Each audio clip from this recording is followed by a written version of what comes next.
Welcome to the Life Science Success Podcast. For those of you who don't know me, my name is Don, and I'm a consultant in life sciences. My company helps life science companies increase capacity by providing the needed clarity in strategy, people, process, and technology so that these companies can avoid the valley of death and bring their technology to our life-saving market. And so we work across all the verticals in pharma as well as biotech and med device. And would be very interested in hearing anything that you're currently working on where you need to be able to increase capacity. And we're hearing a lot right now with the funding market and having a lot of liquidity. And so, just this idea of staying on top of your current capacity with your team is obviously something that's very important. So with that, we'll hop into the interview today. In this episode of Life Science Success, my guest is Ketan Mehta, the founder and CEO of Tris Pharma. Under his leadership, Tris Pharma has developed many innovative technologies, launched new products, and established itself as a leader among technology-driven companies. So with that, welcome, Ketan. Thank you, Don. And it's really a pleasure to be here and excited to looking forward to talk to you. Yeah, I look forward to that. Could you just take a moment and tell the listeners just a little bit about yourself? Sure. So I'm the founder and CEO of Tris Pharma, a company I started in 2000, and we are pretty much located here in New Jersey and doing everything by and large in New Jersey. Yeah, and primarily, I'm sure we're going to dive in a little bit more in terms of the products. But what made you, really want to start Tris Pharma? What was the driving factor in that? So I think I started in pharmaceutical industry first as a scientist, and then I was in a commercial B2B role for a number of years. And I worked for different companies. And what I saw is that there is really a need for a technology and science-driven medications that can really improve what we have and make them better. And that was also my craft, and I thought I would apply that. And really, it's been a kind of that idea that started, and then we have grown from there. It's very good. And then, in terms of the company vision and mission, how is that vision and mission for Tris Pharma evolved since its inception? Yeah, I think it's been a great journey. Of course, we have had few twists and turns along the way. Because when I started, I wanted to focus just on science and technology, and really wanted to help develop as many medications as we can. But what also you realize, our industry has been changing a lot. So over the years, we have started focusing on also making our own medication, focusing on patients. And as much as you develop technology, you also see how it is impacting the patients. And really, that's how we have evolved today. And today we have really a unique products, highly differentiated products in ADHD, and we have now a pipeline of products in narcolepsy, spasticity, and pain and addiction. So really, we are becoming a much more diversified CNS company. Very good. And then, in terms of being a CNS company, I can kind of see, also there's an evolving market around you. Where do you see the company in the next 5 to 10 years? I think I see that in next 5 to 10 years, you will see Tris as one of the hottest company, if I can say that, because I think we have a pipeline which is very unique. We have an ADHD product portfolio that is really exclusive and is going to be exclusive for a number of years. And we are adding more products on pain and addiction spectrum. So you will see that we would be in the CNS and neurology space for next 5 to 10 years and doing more and more, while we will be still focusing on technology and trying to add more innovation in that and how we go about it. Okay. And then Tris Pharma also emphasizes its novel technology specializing in liquid XR. Can you share more about the inception of the technology and the impact it's had on the pharmaceutical industry? Yes, thank you. In fact, that is very close to the heart, so to say, because that really started to set us up.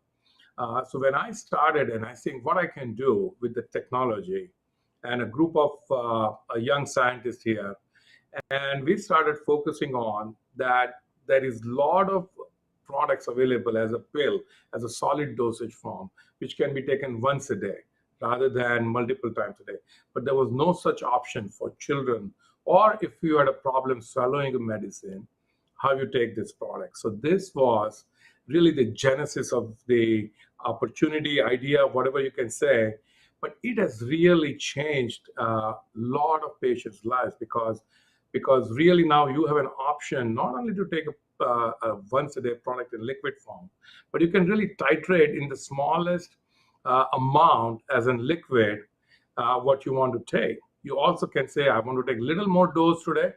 You can do that. You cannot take that with anybody or any other forms unless you have a long acting liquid. Now, if it is a pure liquid, you can do that, but otherwise it becomes challenging. And we think that has made a huge difference in certain treatment, such as ADHD and pain and so forth. And is this something as well that you work with other companies to help provide their dose in a liquid form as well, or is it primarily things that the only things that go into your products? No, actually, that's a very good point. Thanks for asking, because something that we have developed, we routinely want to partner with different companies. We do that. If there are products which are now very close to what we are doing, probably we may not offer them. But if even if for the product that we are selling, if companies have their own molecule, we absolutely want to help them develop that in the form, because ultimate goal is to reach patients, no matter how you do that.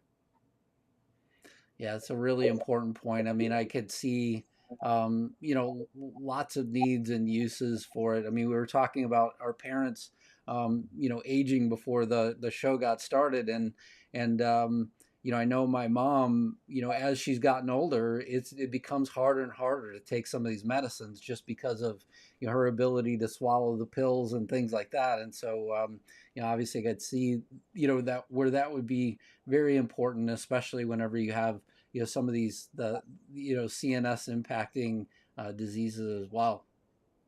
Right, no, absolutely, and that's what we are focusing on. In fact, some of the also medications have side effects, which essentially create what you call problems of swallowability, for example, and that's why it is very important that we understand and we have options, not just to our newer medicine, but also make it very user friendly or patient friendly, as we like to say. Yeah. And then, in terms of fostering innovation, what sort of challenges have you uh, faced in terms of maintaining this culture? I just think about the evolution that all of us went through recently, right? So we all had to do the work from home during COVID. A lot of different organizations, I feel like, have sort of evolved back to some sort of a hybrid schedule for some roles, but for others, it's very challenging. Whenever you have a culture of innovation like Tris Pharma, I just envision that managing that has got to be a challenge as well. Yeah, look, I'm very fortunate because I have a group of R&D dedicated scientists. They love what they do, and they have been throughout pandemic were here on site. So, except for very small period when it was a lockout where I couldn't be here, I'm always on site, and so we genuinely focus on that what you call innovation or really thinking out of the box. And to give you one very quick example, you talked about LiquiXR. When we started it, we were really puzzled at how we were able to manufacture this idea. So we develop in lab. It's easy to develop something in lab, but when you take it to the next level and the scale, we realized that we are going to have a challenge. So we came up with a machine that does 7 or 8 different things, and we got the machine built for us.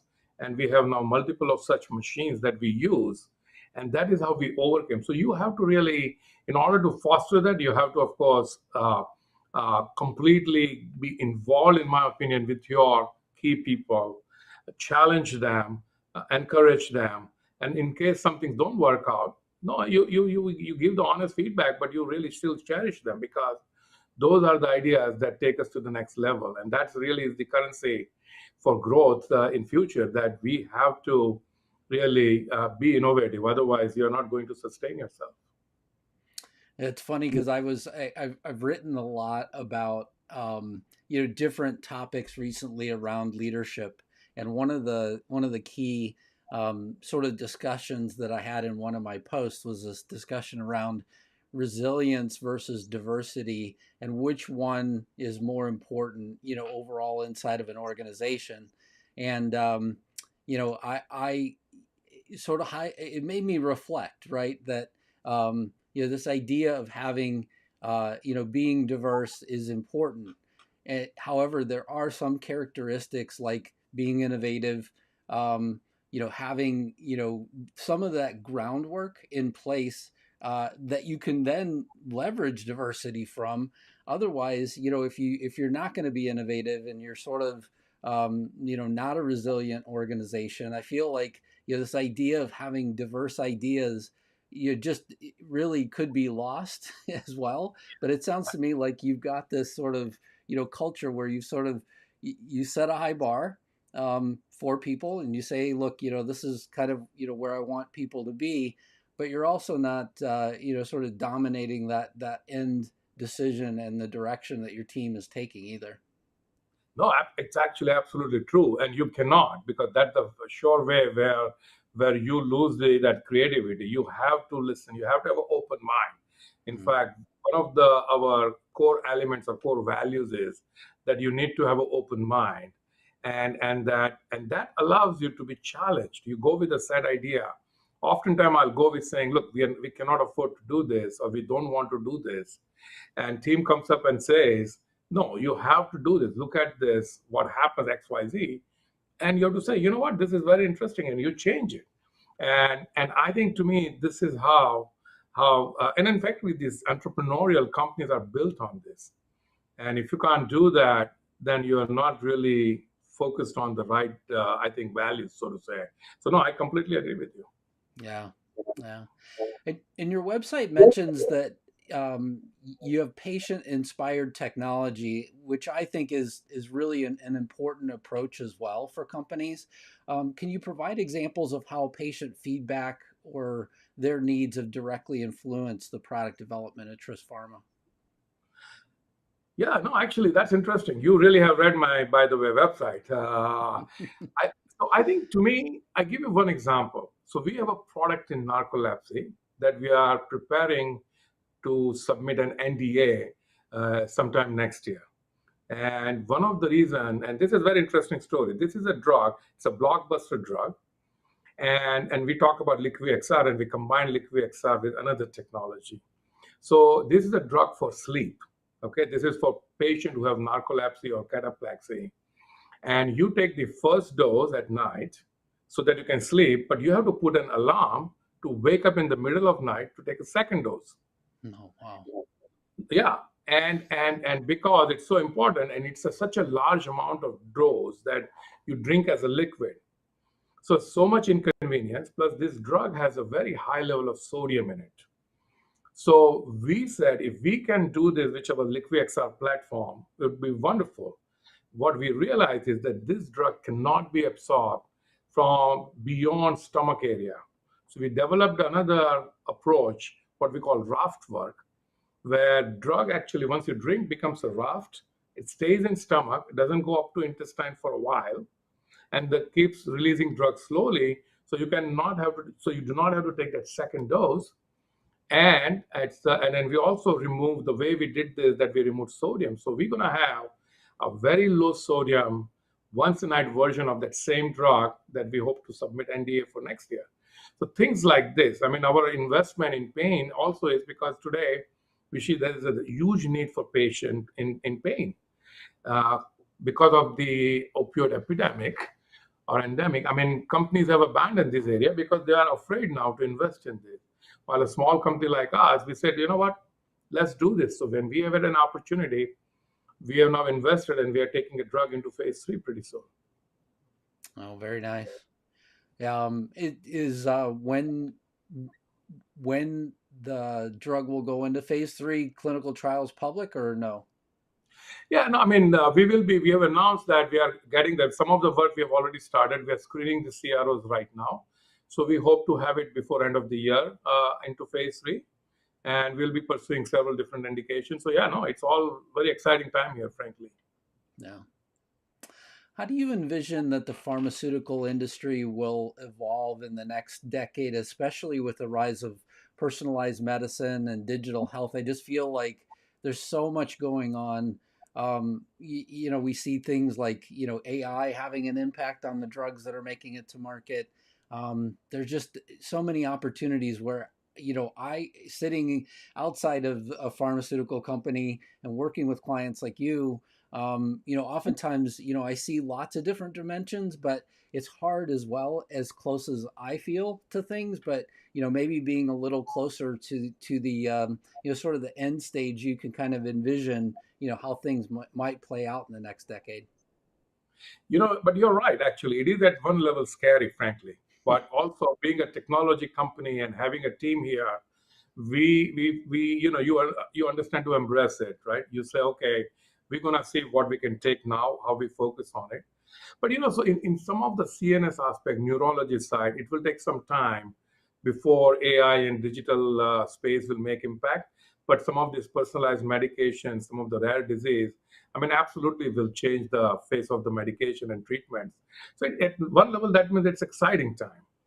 But absolutely, it's also quite there's so much also noise, right? So it's definitely both. It's a mixed bag, in my opinion. And I think at one level we all have to see how it all evolves, and I think it will be nice stuff. I'm excited overall because it does open up more avenues for sure for treatment. And it's good to be a patient at one level, if it is such a thing. Yeah. Yeah, and I feel like just the levels of technology and the way that things have evolved before. I said this in a previous podcast as well. You have Moore's law for computers. I'm wondering if we start to see a similar sort of thing, more or less on the drug side.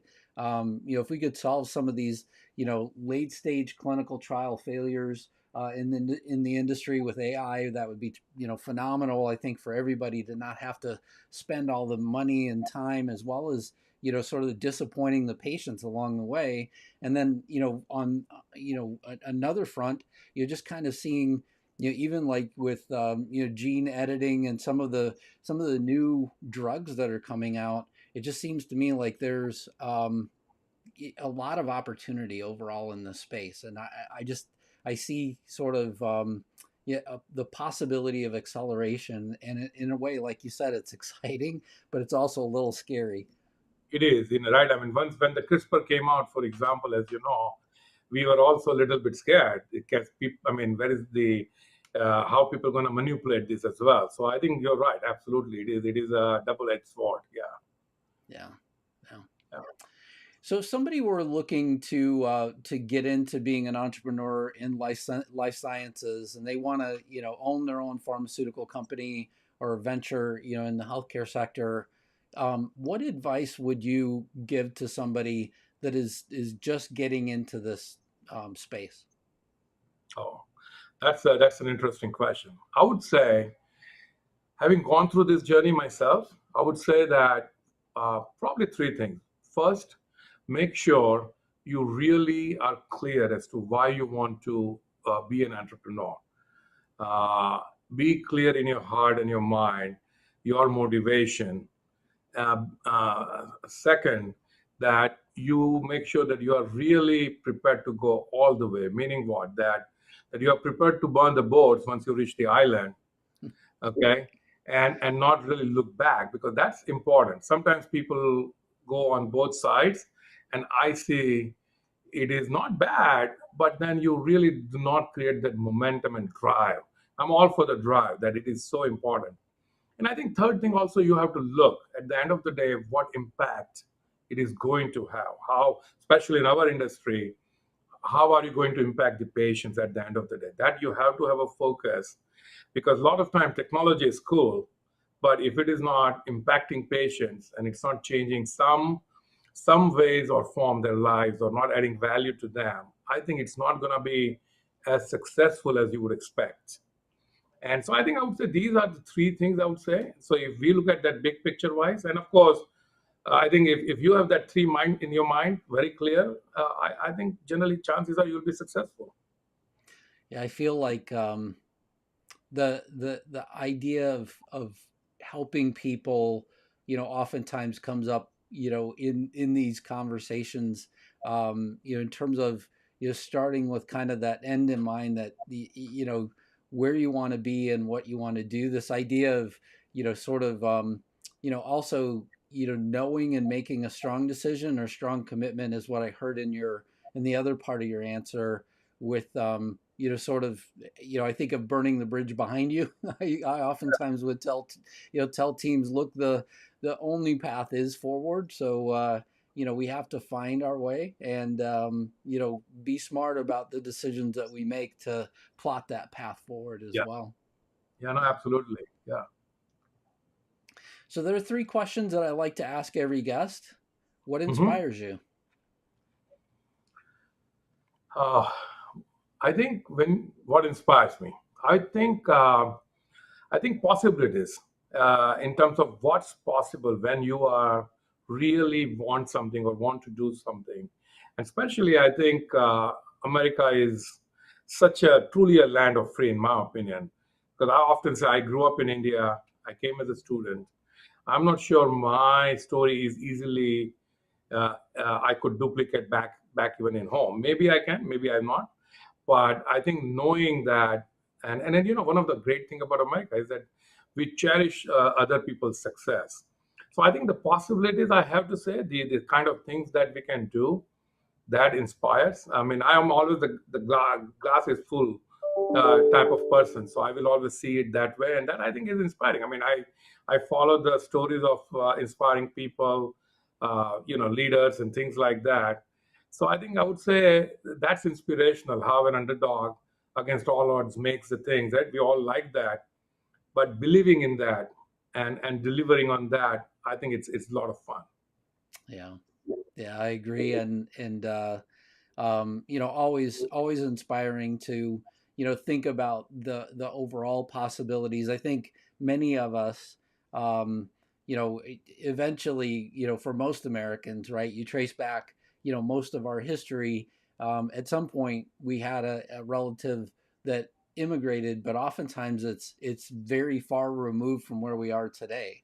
And so I mean, I my uh, great great grandfather, I believe, was the first immigrant, on the Davis side, that immigrated into the United States. And strangely enough, he stayed north and went all the way across the United States, in the very northern part of the United States. And I was like, why wouldn't you like pick something easier? So I could only imagine cutting across from, coming into the country near Boston, and then cutting across to South Dakota. I could only imagine just the weather that he would have encountered in most of that trip as well. So, yes, And your story is unique for you, but at the same time, at some point, we had a relative that did something similar. isn't that, yeah, that's the amazing part about it, that I mean, look at those people who literally came on the board. I mean, I came nicely in a nice plane and all that, right? But those guys came in uncertain time, uncertain journey, risk. I think fascinating story. Yeah, it's always fun to listen to all that. Yeah, yeah, I agree. And I mean, I've had friends that arrived in the United States, and all they had were, still, on an airplane they arrived, but still all they had were the clothes in their suitcase, and no real place to go once they were here. So, I know that there are real hardships that people still live through, and it's amazing to know that people, would commit themselves, to doing that as well. Quite a journey. Yeah, absolutely. What concerns you? What concerns me, I would say uh, uh, that fear of having not control in a situation, so to say, or a system which is very restrictive today. For example, I think the choices that we enjoy take it for granted if they were gone. For example, that is concerning. Our healthcare system, if it is not productive, so to say, or at a personal level, that if I'm not able to add value or not impactful, I think those are the things probably. I mean, these are what I call healthy insecurities of life. I think those probably have to say that concern me. Yeah, I mean, of course, there are daily challenges from traffic to anything, but those really are minor when we look at the big things in the life, right? So I think, yeah, that would be, we can't take our freedom for granted, for example, in things of that nature, systems, uh, so forth. Yeah. Yeah, yeah, I agree. It'd be very concerning to know that you're not adding value. I would imagine though that a personality like yours, you would do something about that as well. So You're driven that way, unfortunately. So yeah, it's glad I'm doing what I'm doing. I love it. So thank you. very good. Last question: what excites you? Hmm. I think I think it kind of the similar equation that what we can accomplish. I think the future kind of excites you. I think the people, that ability to add value. I think that we have freedom to do everything. Also, I think to me that again the possibilities also is good. Right? Today, look at that. 30 years ago, we invented a computer, so to say, meaning it from a larger mass perspective. And today we are talking AI and almost automation in every sphere of life. I mean, in 30 years, we have pretty much changed the world, so to say. So I think that the fascinating, but also a little scary. But yeah, I think that's the exciting part, of how we will evolve, and I think that's the fun part. So I think that is, yeah. Again, I would say that excites. I mean, you have to look forward to. You have to say what's going to come, Yeah, and that kind of, I think, excites me. Yeah. yeah, and I just I look at the future with a little bit of reservation about. I wonder what the I wonder what our ancestors would have said as well, right? I mean, so if you go back, I don't know, 100 years and you said, hey, look, are there things in your generation that essentially are changing the ground level of your exact generation? I would imagine the answer would be yes, and they would talk about transformational things around transportation at that point in time, or just drastic things that were going on in nearing the industrial age. Those sort of things just make me wonder, right, in terms of Right. the what people would have seen way back then, and then are we seeing something almost as equally similar right now? And because we're living it, we're just yes, it's inspiring, but yet at the same time, it's one of those things that we know could have a big impact on our generation as well. I remember as a kid watching Star Trek back in India, that show. And I mean, look, almost we are halfway. We are there, not halfway. Maybe I'm a little exaggerating, but and you're right. You have to have that unabashed enthusiasm. Otherwise, you can't go forward. And I think that's exciting at one level for sure. Yeah. Yeah, yeah. Well, Ketan, thank you so much for coming on the Life Science Success Podcast. I greatly appreciate you being here. I really am truly looking forward to watching Tris Pharma and the vast impact that your organization is going to have. So thanks a lot for being here and sharing your story. Thank you, Don. Thank you for having me. It's really, really, it was a pleasure. Thanks a lot.